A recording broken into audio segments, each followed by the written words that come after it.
ओम नमः शिवाय। आप सबको शिवरात्रि की बहुत बहुत शुभकामना। शिवरात्रि है क्या चीज? शंकर पार्वती के मिलन को शिवरात्रि कहते हैं। इसमें योग होता है, कभी भगवान क्रीड़ा में है, कभी भगवान तपस्या में है, कभी भगवान शयन में है, कभी भगवान भोजन में है। इन सब में देखा जाता है भगवान शिव का पूजा करने का विधान, जिसे कहते हैं शिववास। शिववास 8 मार्च 2024 को है। भगवान उस समय तप पे रहेंगे। शिव योग बन रहा है कल। एक तो ये निवेदन है कि कृपया आज हमारे समाज में, हमारे भारतवर्ष में बड़े बड़े विद्वान हैं और रहे थे और रहेंगे।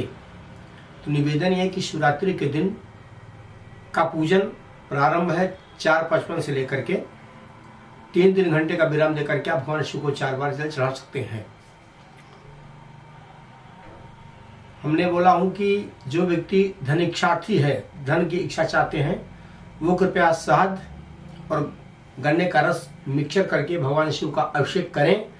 न ब्राह्मण द्वारा करा सकें, उतना सामर्थ्य नहीं है, टाइम आपके पास नहीं है, तो लोटे में पहले भगवान को पंचामृत बना लें।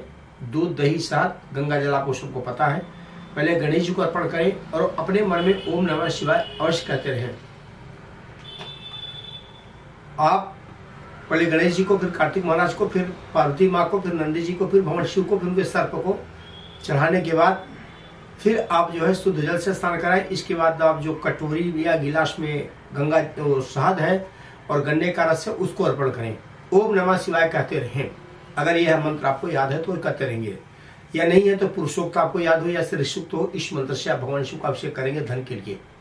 जिसका शरीर में रोग है, व्याधि है घर के अंदर, वो क्या करेंगे, कुशे का जो जड़ है जिसे हम लोग डाप कहते हैं, उस जड़ को आप लोग लाइए, मतलब कुशे को उखाड़ करके उसको अच्छे ढंग से पीसने के बाद उसको कपड़े में छानने के बाद गंगा जल में मिला करके उसे अभिषेक करेंगे तो शरीर का रोग ठीक होता है।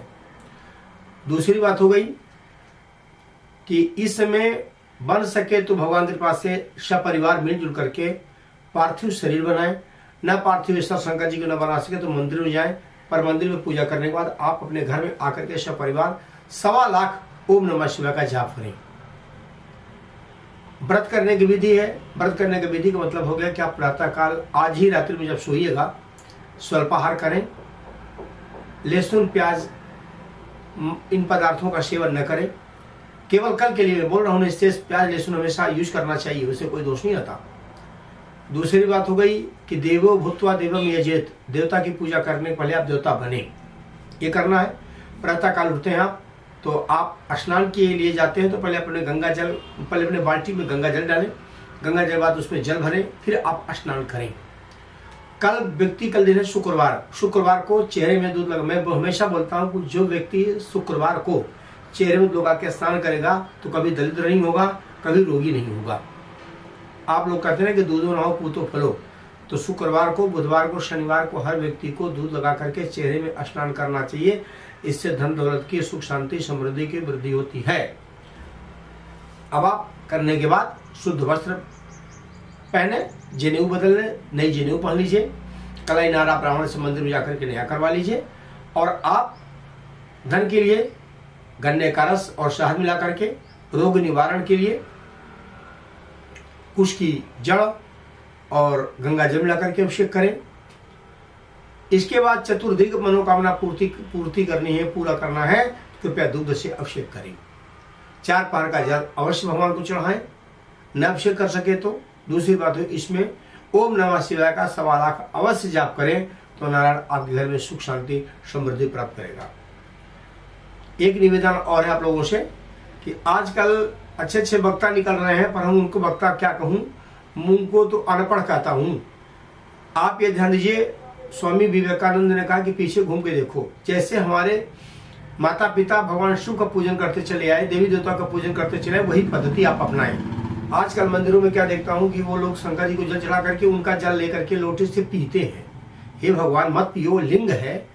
दूसरी बात होगी लिंग माने लोगो, उसको केवल आप हर वर्ष चढ़ा सकते हैं, क्योंकि भगवान शंकर जी ने जिस समय समुद्र मंथन हुआ था, समुद्र मंथन के समय जहर को पीने के लिए देवता लोग आए, मना कर दिया। जब भगवान विष्णु की आज्ञा हुई, भगवान ने मान करके उसको सिरोद्धार कर लिया था, केवल कंठ में रोक लिया था। कंठ में रोकने की वजह से भगवान शिव को जो है गर्मी ज्यादा लगती है, इस वजह से उन्हें ठंडा चीज चढ़ाना चाहिए। तो कल से हर व्यक्ति अपने शिवालय में नजदीक में भगवान को बर्फ चढ़ाए और जल चढ़ाए, उसी में सब उसकी मनोकामना पूर्ण हो जाएगी।